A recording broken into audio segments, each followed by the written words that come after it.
ভোলা চরফ্যাশন আঞ্চলিক মহাসড়কের কুঞ্জেরহাট এলাকায় দুই সিএনজির মুখোমুখি সংঘর্ষে অন্তত ৮ জন আহত হয়েছেন।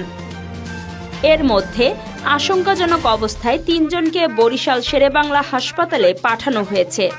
বাকিরা লালমোহন উপজেলা স্বাস্থ্য কমপ্লেক্সে চিকিৎসাধীন আছেন।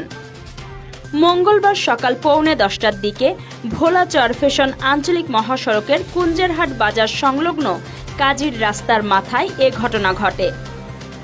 প্রত্যক্ষদর্শীরা জানান, এখন ভোলা জেলায় সবচেয়ে কম দামে ভালো মানের পোশাক বিক্রি করছে ভোলা ফ্যাশন। জেলার সকল জায়গায় দিচ্ছে ফ্রি হোম ডেলিভারি।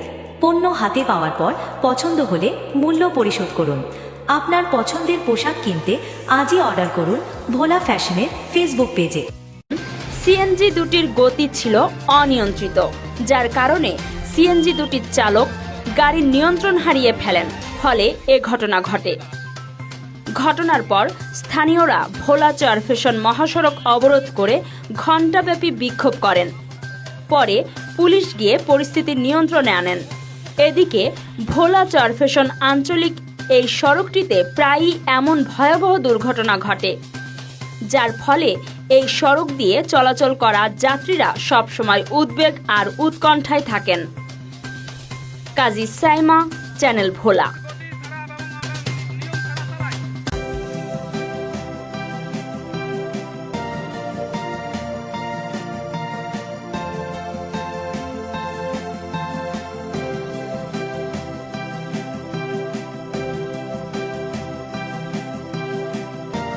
ভোলা চরফ্যাশন আঞ্চলিক মহাসড়কের কুঞ্জেরহাট এলাকায় দুই সিএনজির মুখোমুখি সংঘর্ষে অন্তত ৮ জন আহত হয়েছেন। এর মধ্যে আশঙ্কাজনক অবস্থায় ৩ জনকে বরিশাল শেরেবাংলা হাসপাতালে পাঠানো হয়েছে। বাকিরা লালমোহন উপজেলা স্বাস্থ্য কমপ্লেক্সে চিকিৎসাধীন আছেন। মঙ্গলবার সকাল 9:45টার দিকে ভোলা চরফ্যাশন আঞ্চলিক মহাসড়কের কুঞ্জেরহাট বাজার সংলগ্ন কাজীর রাস্তার মাথায় এ ঘটনা ঘটে। প্রত্যক্ষদর্শীরা জানান, এখন ভোলা জেলায় সবচেয়ে কম দামে ভালো মানের পোশাক বিক্রি করছে ভোলা ফ্যাশন। জেলার সকল জায়গায় দিচ্ছে ফ্রি হোম ডেলিভারি। পণ্য হাতে পাওয়ার পর পছন্দ হলে মূল্য পরিশোধ করুন। আপনার পছন্দের পোশাক কিনতে আজই অর্ডার করুন ভোলা ফ্যাশনের ফেসবুক পেজে।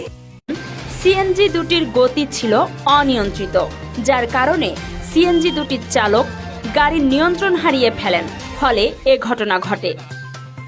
ঘটনার পর স্থানীয়রা ভোলা চরফ্যাশন মহাসড়ক অবরোধ করে ঘণ্টাব্যাপী বিক্ষোভ করেন। পরে পুলিশ